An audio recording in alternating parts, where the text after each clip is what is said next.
Hi everyone. Today's lesson is about what happens when your system gets off balance. Maybe you've been overdoing it.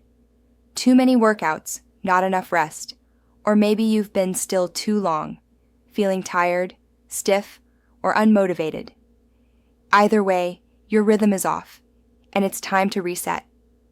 When you overtrain, your body sends warning signs: fatigue, poor sleep, irritability, or slower recovery.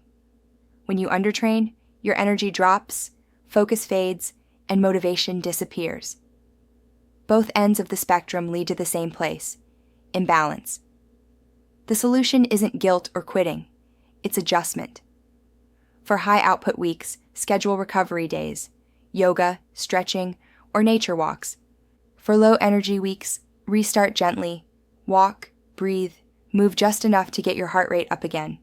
Think of balance like tuning an instrument. You don't throw it out when it's off key.